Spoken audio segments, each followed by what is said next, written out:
გუდანის ჯვარის ხმოვარ იქ ხარ მიბარებული და იქ ყოველ 2 წელში ერთხელ სანათლავი მიყვავდა ამა ჩემიც იქ ხომ მიბარებული ჩემი ჩიდილის ქვენა ჯვარის ხმა იყო და იქ ეხლა მაშინ გადუაცო ცხალი იყო 4-5 წესი იყო გადო მე დროშე დამაყენეს მაშინ აკადემიაში ვსწავლობდი 83-4 წლები იყო და გადოაშტროთ ბაბუა ეს ქადაგი სოლომანი ეს მე ეს გორშეღვივნები ზოგი დასტურად დგებოდა გადმოდიოდნენ იქ ეხლა რო ერთ დღეს მიოლთა წამოვალთ ეგრე არ იყო იქ ორი ღამე მაინც უნდა გაგეთენებინა იმ ჯვარში და იქ რო რჩებოდით აი რო პროსებთან ერთად ხან რამე ვაკითხებოდი ხან ისინი რაღაცაზე დაიწყებდნენ საუბარს და სულ ფურცლები ბლოკნოტი რაღაცა მქონდა ვიწერდი მოვნიშნავდი მოღონ ძალიან არასისტემურად და სულ გამნეული მქონდა და 90-იან წლებში ეს არეულობა რაღაც ესეთის რო დაიწყო აღარაფერი აღარ იყო და დავჭიქი და მომავძებნე ესენი ამოვძებნე და დავიწყე წერა შევაგროვე ეს რაღაც მასალა არის ის შესაძლებელობაც იყო და 5 ტომად დავკლავი 2 გამოვეცი ის 3 კიდე ეხლა მე ვეღარ მოვიცალე ესე საქმეები და 2 მაქვს კი აგეიქ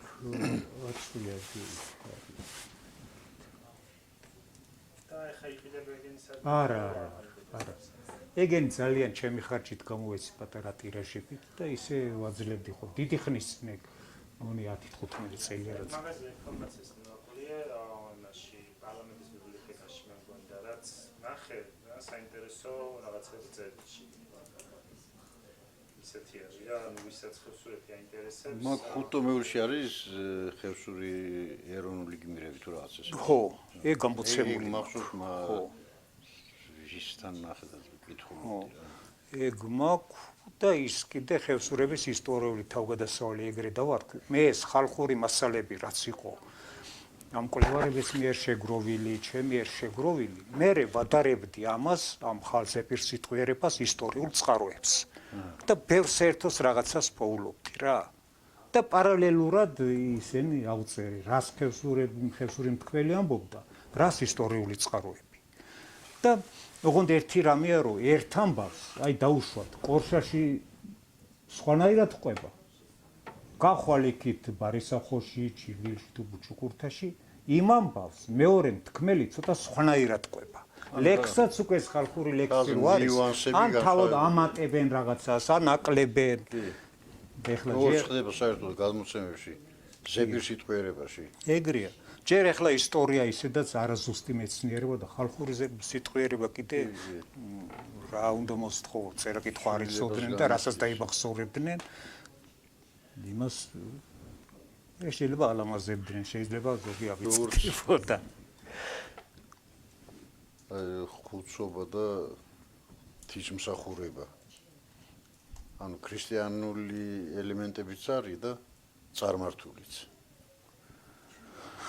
ბევრი რამეა ეხლა ერთმანეთში არეული რა მაგრამ მე ეს ხევსურული ხუთსობანი ეხლა ეს სამად იყოფოდა ხევსურული ხუთსობა ხო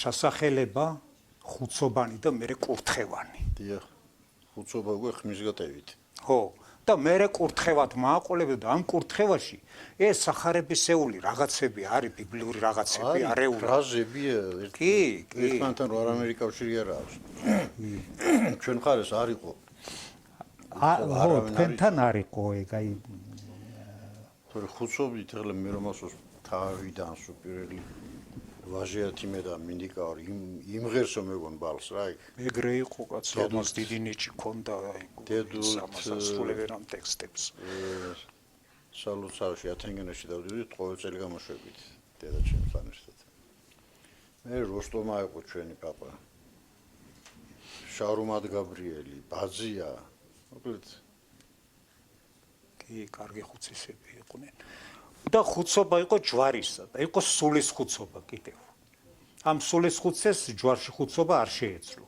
ეს სულისხუცობა იყო, რაღაც ტექსტი იყო ისაც ის მკვდარზე. ის სულისხუცეს მიიყვანდეს, იქ საკლავის დაყოლა იყო თუ რაღაცა. ის ჯვარის ხელკაცი, ის ჯვარის მსახური მიცვალებულთან არ მიდიოდა და იქ არ შედიოდა იმ სახლში. არ ეკარებოდა საერთოდ. კი არა, ეგეთი რაღაცა შენ ოჯახშიც რომ მომხდარიყო, ის ერთი წელი უკვე ყველანაირ საქმიანობა ეკრძალებოდა იმ ჯვარში. ჯვარი ქრისტიანობის სიმბოლო, თუნ ჯვარი და ჯვარნი რო ვიცით ჩვენ, ალბათ მანდე დამოდის. მრავლობიჩი, ვიცით ჯვარი. გასაგები, მაგრამ ჯვარი თვითონ ჯვრის ფორმა, როგორც ჯვარი, იშვიათად არის ჩვენ სალოცავებში. აი ხახაბოს მინახავ პაპაჩემი გამოაბზანებდა ხოლმე. არა, ჯვარია, ეგეთი რაღაცები, ხატი, ჯვარი რაღაცა არ იყო. ერთი ეგ იყო, რომ დროშაზე იმაზე გუმბათზე იყო ჯვარი. და რაღაც ყველას არც ეგ იყო და ალბათ სავარაუდოდ ფხოვის მოქცევა რომ მოხდა, იმის მერე დამკვიდრდა ეგ ჯვართან დაკავშირებით. ეს ჯვარი ქრისტიანობამდელია. ქრისტიანობამდელი ჯვარი არის იგივე მზე, ბორჯღალი, რომელსაც შეუმცირდა ეს სხივები და დარჩა 4. აი სვასტიკაც ჯვარია, ბორჯღალიდან გამოდის, ოღონდ იმას მოღუნული ისენი აქვს. და სწორტოტა ჯვარი დარჩა ბოლოს ხევსურული სწორტოტა. ქრისტიანული ჯვარი არის 3 სწორი აქვს. ის ბოლო გრძელი აქვს. როგორც ქრისტიანულს. ამას ხევსურულ ჯვარს ეძახიან სწორტოტა ჯვარი რომელიც არის. აი მაშინ ორნამენტებში აი ინგუშეთის კოშკებზე რო სათოფურების ფორმა არის გამოსახული და იმაში გაკნია ხალხი ხო კიდე ბროლითსგან იყო არ ვიცოდი მაშინ კაცის ფორმაო ბროლით არანაირი კაცი კაცვა ესე წვეტიანი და ზედ ჯვარი ეს კი მინახავ ეგენი სამ პირამიდაზე დგას ჯვარი ხო და ეს პირამიდავითონ ფეხები და ეს თვითონ თოფს ესროდითი გამოღვიდა მიზანში იმ სფეროზე ხო და ეს ჯვარი იყო ქრისტიანობამდელი რომელიც მოდიოდა მზიდან მე უბრალოდ ქრისტიანობამ აიღო ეგ რახან ეს მაცხოვარი ჯვარზე გააკრეს და რაღაც არ ვიცი რა იყო ეს უბრალოდ არ ვიცი და ხევსურეთში ახლა ჩვენ ხევსურები სალოცავს ეძახით ჯვართ ფშავლები ეძახიან ხატს ხატი და ჯვარი სულ სხვა რაღაცა ხევსურეთში ხატი ხატულა არის ორნამენტი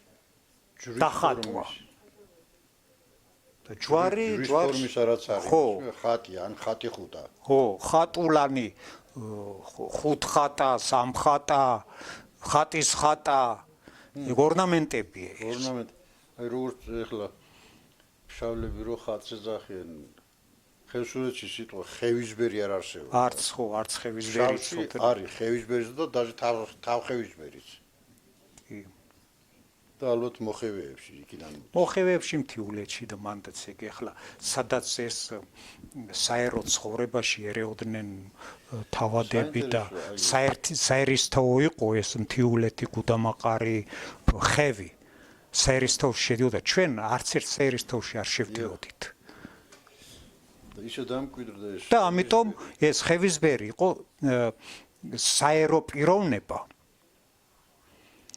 რომელმაც მერე ეს ჯვარის სალოცავის მსახურებაც მიითვისა. და ხევსურეთში ჩვენ ხუცეს ვეძახთ. ის არის მარტო ხუცესი, იმას არაფერი სხვა საქმე არ აქვს, მარტო რიტუალების ჩატარების გარდა. ვალდებულება არ აქვს. ხო, არა, იმას როგორც უფროსი, ისე კი არ უყურებს, როგორც ჯვარის მსახურს. შეიძლება ყოფილიყო იმას როგორც შეიძლება მწოდნე იყო და კაცი, აი, კაცებში მიეწვია, როგორც მწოდნე. თორე როგორც ხუცეს და როგორც იმას ისე არავინ არაფერს არ ყიდს. არ ნიშნავდა იმას, რომ ის რამეში ჩარეული იყო. ის ან წინამძღოლი იყო, ან გადამწყვეტი სიტყვა ეთქმოდა. ისა ამას სიწმინდის დაცვაცევალებდა, ხო? რა თქმა უნდა.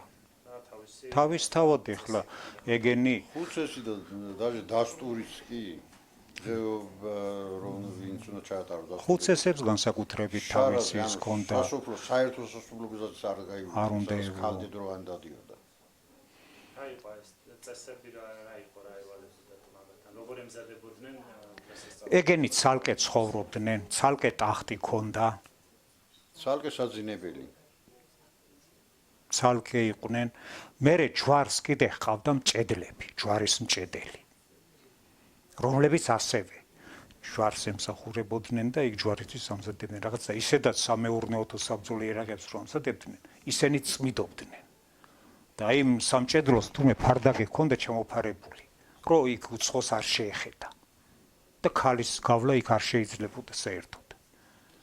მჭედლობა საკმაოდ გავრცელებული პროფესია იყო ხევსურეთში, მჭედელი. კარგად განვითარებული. კი, ხვალ ხევსურეთს ნაჭედო, ანუ ისა რაღაცა ის აქვს. იყო, ხმლების შედვა იყო. ხმლების კი ეხლაც აი გვიანობამდე აი ახალად გიორგი იყო, მე 37 წელში დაიჭირეს და ციხეში დაიკარგა. ნადირას მამა. ის იყო მჭედელი, იმის გაჭედილი ხმალი ისევ აქვს. თოფებსაც ჭედრენ, თოფის ლულებს, ხო, დათოს, კი. რო გაუწყდა მერე აღარ. ხო, მერე იქ ბალღებს რავი, აბა მოიღუნებო და გადატეხილიყო ის და მერე რობიზონს დაასვარკებინა იქ იმაში. რომელღაც ქარხანაში მუშაობდა. კლაუს რა. ხო. ცივის ვარგით რაღაცნაირად აღადგინა რა. კი.